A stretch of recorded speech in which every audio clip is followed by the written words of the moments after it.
The Colts got out ahead of the 8 ball on Saturday, moving down in the 2018 NFL Draft through a blockbuster trade with the Jets that gives New York the third overall pick and an opportunity to land a franchise quarterback. The Colts got a haul in the process, but they might not be done trading just yet.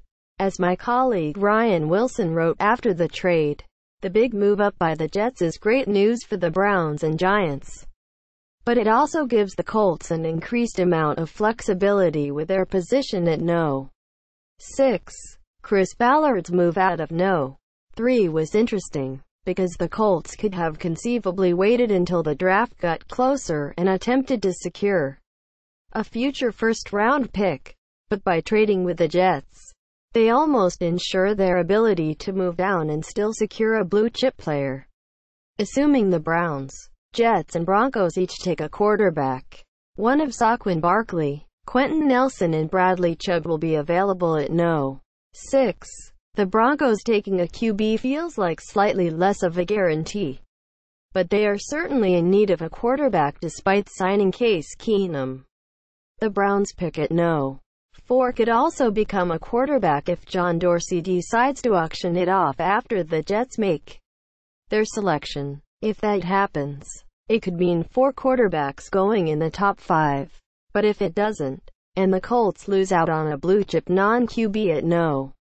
6, it might be even better for Ballard and Indy, because it means the Colts could be sitting there with quarterbacks on the board and a number of eager suitors inquiring about their 6th overall pick.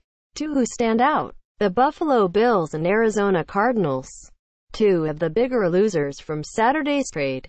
Buffalo's been widely rumored as a team obviously interested in moving up the draft board, particularly after it traded away Cordy Glenn and Tyrod Taylor, which moved it from No.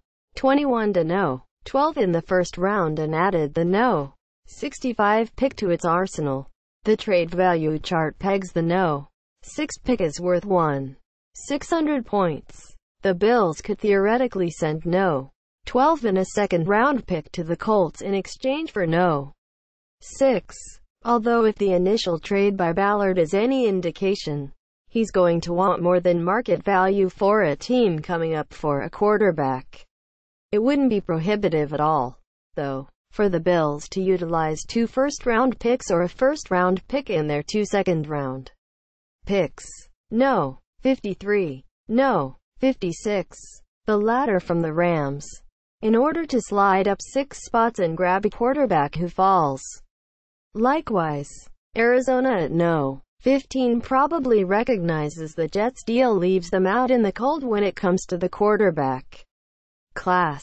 With 3 likely going in the top 5, Arizona, like Buffalo, could spring for the pricey option of trading up to No. 4, leapfrogging the Broncos and getting the third choice of quarterbacks on the draft board. Or the Cardinals could wait and see how the first 5 picks shake out and try to make a move up to No. 6. The price would be substantially lower. On the trade chart, the difference between No. 4 and No. 6 is 200 points, roughly the equivalent of a mid-third round pick. But given the leverage Dorsey has thanks to the presence of the Broncos at No. 5, it's highly unlikely he's going to offer a discounted rate to acquire the 4th overall pick. As noted by CBS Sports NFL insider Jason LaCanfora, the Ravens are another team interested in acquiring a young quarterback who could make sense in terms of a trade-up. Don't be surprised when the number of quarterbacks going early ends up being higher than expected.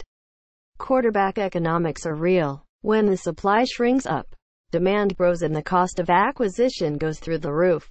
It's precisely why the Colts, even after acquiring a pile of draft picks and moving a few slots down the board, are well positioned to potentially land another haul if one of the top-tier quarterbacks slips past No. 5.